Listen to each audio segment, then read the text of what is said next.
Vendredi 7 février.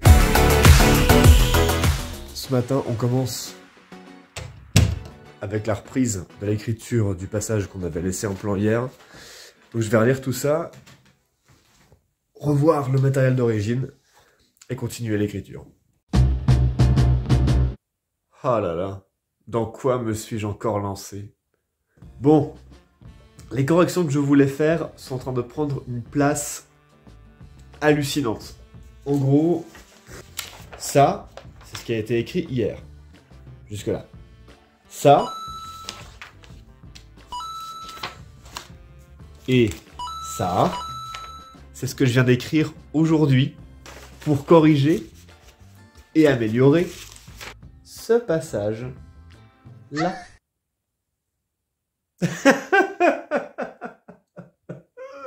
Et vous savez quoi? J'ai à peine effleuré la surface.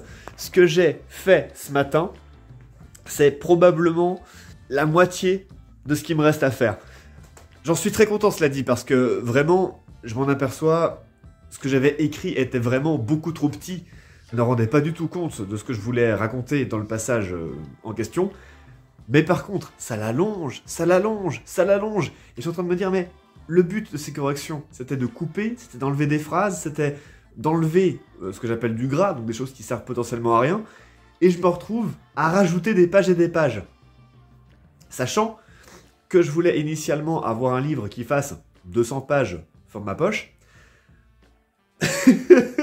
Et j'ai fait une simulation avec ChatGPT pour savoir combien ça me ferait de pages approximativement. À l'heure actuelle, donc quand j'ai imprimé la version 1, j'avais format poche, 400 pages format poche, et environ 300 pages format Gallimard classique, c'est-à-dire le format que je vise. Que Dieu me vienne en aide. Que Dieu me vienne en aide. 10 février 2024. Il fait un froid de canard à l'extérieur.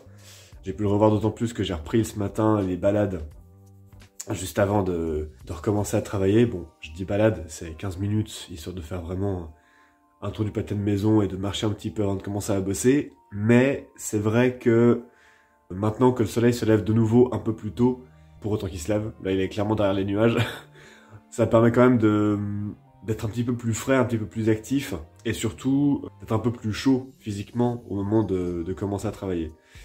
Je me suis levé tôt, je suis sur un rythme qui me convient bien, donc j'espère pouvoir avancer très correctement ce matin dans les 3 heures de temps qui sont allouées à la réécriture du bouquin.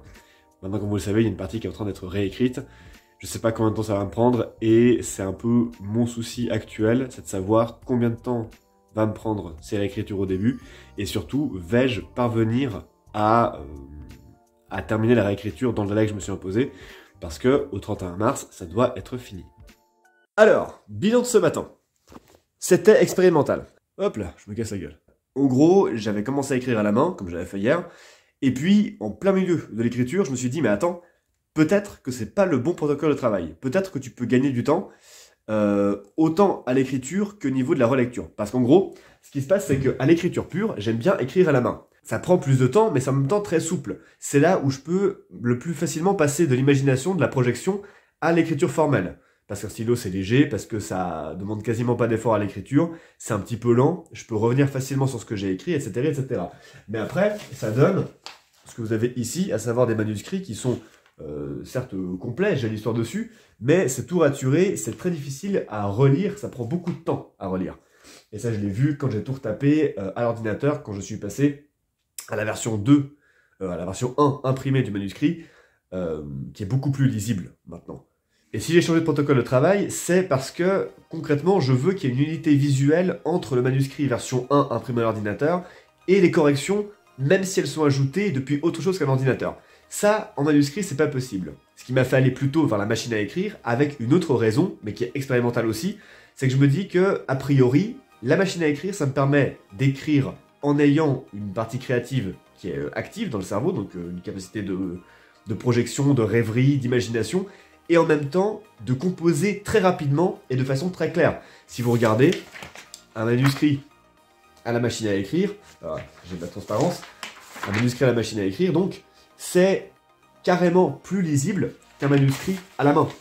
Le hic, c'est qu'avec tout ça, il fallait que je retape tout ce que j'avais déjà écrit à la main pour avoir un seul et gros bloc. Donc je fais ce choix pour les corrections qui s'allongent de passer à la machine à écrire en espérant que ça me permette à la fois d'imaginer et d'écrire très vite dans un manuscrit clair qui sera en lien visuellement avec le manuscrit imprimé depuis l'ordinateur. Est-ce que ça va marcher? Je sais pas. Donc rendez-vous demain et on verra. So I say here we go. You do that something to me, you do that something to me.